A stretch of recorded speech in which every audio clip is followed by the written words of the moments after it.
ঈদের দিন কোন কোন মানুষের দোয়া কবুল হয় না।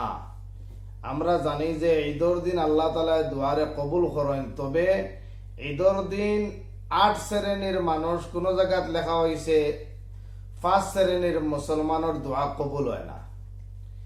ঈদের দিন দোয়া কবুল হয় না, এর মাঝে প্রথম শ্রেণীর মুসলমান হইলা যারা মুশরিক, যারা আল্লাহর লগে শরীক করেন, শিরিকি গুনাহ করেন, মুশরিক যারা হয়ে গেছেন, মুশরিকর দোয়া ঈদের দিনও কবুল হয় না। 2 নম্বরে হিংসুক, যারা অন্যর প্রতি হিংসা, দেখো ধন সম্পত্তি বানাই লিছে, গাড়িগুলা লই লিছে, ফুড়ি বালা জায়গাত বিয়া দিলাইছে, বালা জায়গা থেকে ফুয়ার বউ আনি লাইছে, দোকান করি লাইছে, বিল্ডিং বানাই লিছে, অতালিয়া যারার হিংসা থাকে, ও নবীজিয়ে ফরমাইন ঈদের দিন হিংসুকর দোয়া কবুল হয় না। 3 নম্বর আত্মীয় স্বজনের আত্মীয়তার সাথে সম্পর্ক নষ্টকারী, ভাই বোনের লগে মিল মহব্বত নাই, ভাই বোনের সম্পর্ক নাই, আত্মীয় স্বজনের লগে তার কোনো সম্পর্ক নাই, খালি সম্পর্ক নষ্ট করার ধান্দায় থাকে। আর 4 নম্বরে হইলা আমার সুদূরী ভাই হল, যারা দিন রাত 24 ঘন্টা খালি সুদ লইয়া ব্যস্ত, সুদ ছাড়া আমরা কোনটা বুঝি না। আল্লাহ ফরমাইরা হাল্লাল্লাহুল বাই'a ওয়া হাররামার রিবা। আর এন ও শ্রেণীর মুসলমান এন ব্যবসা বাণিজ্যরে হালাল মনে করেন না, এন কিতা এন খালি হারামর লাইনে খুব অ্যাডভান্স, সুদ ছাড়া তাই বুঝেন না। ও সুদূরী ভাই আপনারও দোয়া কবুল হইতো না। 5 নম্বরে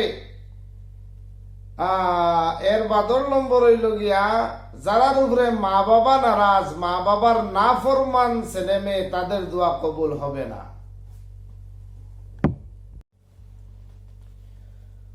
সুদকুর ভাই হল আপনারা খুব সাবধান। সুদকুর মানুষ হল ঈদের নামাজও যায় না, আমরা দেখি, তবে দোয়া করবা দোয়া কবুল হইতো না।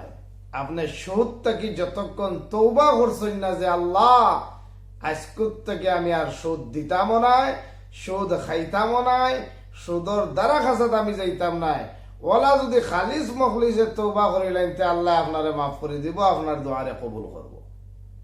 আরেক গুরু মুসলমান আছেন যারা ঈদের নামাজে অবশ্যই যান, সারা বছর খবর নাই, সারা মাস খবর নাই, জুমুয়ারও খবর নাই, কিন্তু বেটা ঈদের নামাজও দেখবা জুব্বা খাব্বা লাগাইয়া একদম সারার আগে গিয়া, যেমন ও সৌদি আরব থেকে শেখ আইসই, ই বেটাকে জানেননি বন্ড জাদুকুর, খালি বন্ডামি করে আর জাদুগুরি করে, ও জাদুকুরের দোয়াও কবুল হয় না। ইলা যদি কোনো বন্ধু আছো সারা জিন্দগি জাদুগুরি করায় আর বন্ডামি করায়, আপনার কাছে ও রিকোয়েস্ট থাকবো, আপনি ঈদের নামাজও যাইবার আগে তওবা করিলাই, তওবা করিয়া ঈদের নামাজও যাইবা, দোয়া করবা, আল্লাহ আপনার দোয়ারে কবুল করবা। আর তওবা যদি করেন না আর মনে মনে যদি দেখা দূর ঈদের নামাজ পড়িলাই, এর মাঝে তো আমার খাম আমি চালাইয়া যাইব, আপনার দোয়া কবুল হইতো না।